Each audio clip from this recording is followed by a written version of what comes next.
세계 증시와 우리 증시를 짚어보는 시간 3분 증시입니다. 연합인포맥스 권용옥 기자 나와 있습니다. 안녕하세요. 안녕하십니까? 네, 한 주 시작 월요일입니다. 먼저 지난주 미국 증시 정리해 주시죠. 네, 현지 시각으로 지난주 금요일 뉴욕 증시는 유럽 은행권 우려 속에 등락을 거듭하다 상승했습니다.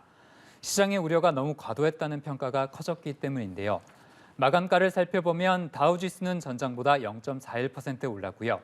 S&P 500 지수는 전장 대비 0.56%, 나스닥 지수는 0.31% 각각 상승했습니다. 뉴욕 증시는 장 초반만 해도 하락 압력을 받았습니다.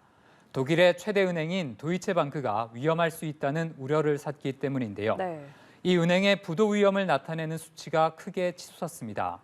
일종의 보험료와 같은 원리인데요. 보험에 가입할 때 사고 확률이 높으면 보험료가 오르는 것처럼 이 도이체방크의 부도 가능성이 커졌다는 판단 속에 일종의 보험료인 CDS 프리미엄이라는 수치가 크게 올랐습니다. 도이체방크의 주가 역시 독일 증시에서 9% 가까이 빠졌는데요. 다만 뉴욕 증시는 장 후반 들어 반등했습니다. 도이체방크에 대한 우려가 과도했다는 인식이 커졌기 때문입니다. 유럽 당국자들도 재빠르게 불안 심리를 차단하고 나섰습니다. 유럽중앙은행의 크리스틴 라가르디 총재가 유로존 은행은 회복 탄력성이 있고 탄탄한 자본과 유동성 덕분에 굳건하다고 했고요.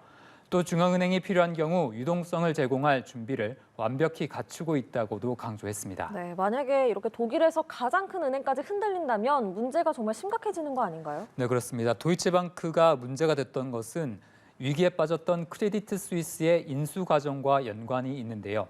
인수 과정에서 크레디트 스위스가 발행한 신종 자본증권이라는 채권이 하루아침에 휴지 조각이 되는 결정이 있었습니다. 이 채권 투자자 입장에서는 날벼락을 맞은 셈인데 도이체방크도 같은 종류의 채권 발행 비중이 높은 곳 중에 하나여서 이번에 위기의 은행으로 지목됐는데요. 네. 하지만 도이체방크는 자본과 유동성이 풍부해 이런 채권의 위험성을 충분히 상쇄한다는 게 전문가들의 대체적인 평가입니다.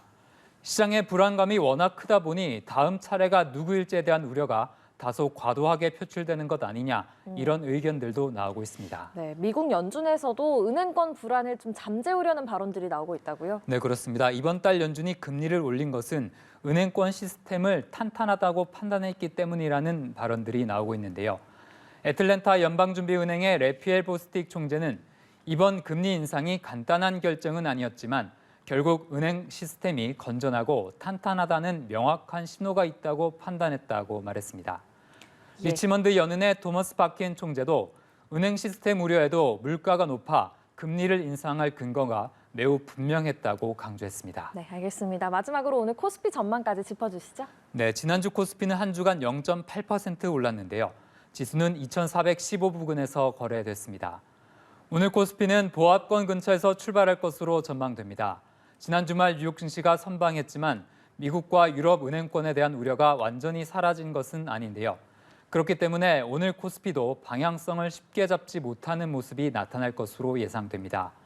증권업계는 이번 주 코스피 변동폭으로 2,300에서 2,450을 제시했습니다. 예, 알겠습니다. 잘 들었습니다. 3분 증시 권용옥 기자와 함께했습니다. 고맙습니다.